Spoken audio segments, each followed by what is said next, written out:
دوستو ذرا ٹہریے اور اس خبر کو غور سے سنیے۔ یو اے ای نے اپنے اسٹوڈنٹس کے لیے برطانیہ یعنی یو کے میں جانے کی اسکالرشپس بند کر دی ہے۔ وجہ یہ بتائی گئی ہے کہ وہاں جا کر یہ طلبہ ایک اسلامک انوائرمنٹ میں آ جاتے ہیں، دین سے زیادہ کنیکٹڈ ہو جاتے ہیں اور بہتر مسلمان بن کر واپس آتے ہیں، جو یو اے ای کے لیے ایک تھریٹ سمجھا جا رہا ہے۔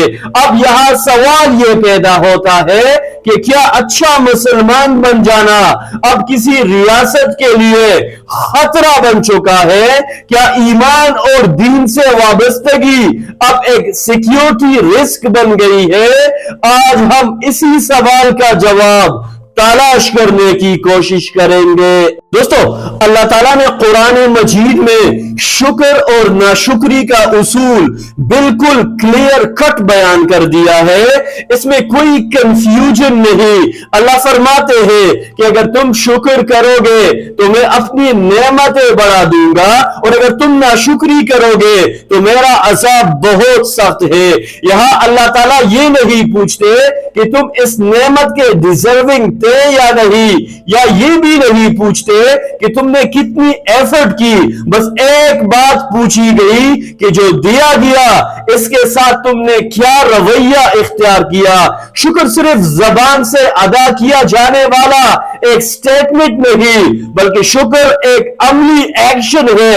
نعمت کو اللہ کے حکم کے مطابق استعمال کرنا شکر ہے، اور نعمت کو اپنی مرضی کے فریم ورک میں ڈالنا ناشکری ہے۔ ایک مسلمان کے پاس سب سے بڑی نعمت نہ تیل ہے، نہ دولت، اور نہ ہی انفراسٹرکچر، بلکہ سب سے بڑی نعمت ایمان، قرآن اور دین اسلام ہے۔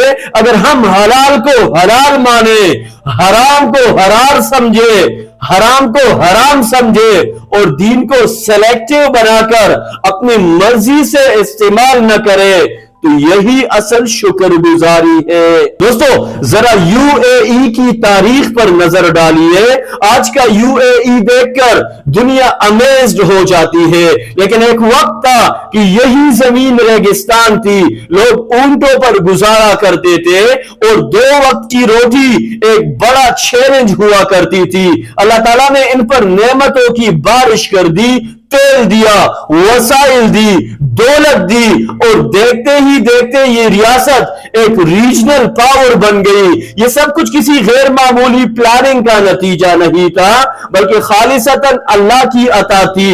لیکن مسئلہ وہاں سے شروع ہوا جہاں دولت آنے کے بعد اسلامی تعلیمات کو آہستہ آہستہ سائیڈ لائن کرنا شروع کیا گیا۔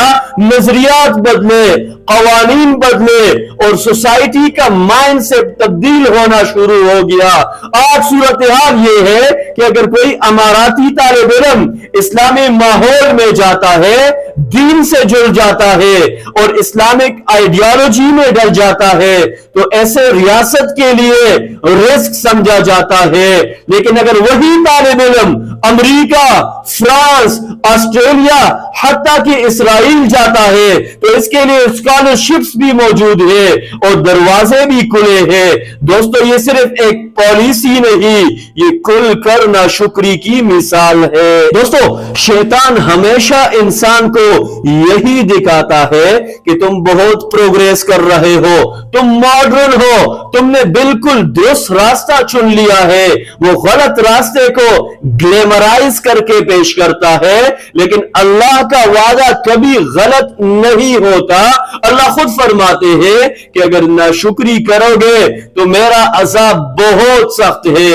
آج نہیں تو کل یا تو باہر سے کوئی طاقت آئے گی یا یہ نظام اندر سے ہی خود کولیپس ہو جائے گا۔ یہ بلند و بالا عمارتیں، یہ لگژری لائف سٹائل، یہ عارضی، یہ ٹیمپرری خوشیاں ہمیشہ نہیں رہے گی۔ تاریخ بھی یہی بتاتی ہے اور اللہ کا قانون بھی عدل ہے کہ قومیں یا مسلمان اپنے دین کو چھوڑ کر زیادہ دیر نہیں بچ سکتی۔ یہ ایک عدل حقیقت ہے، اس میں کوئی دو رائے نہیں۔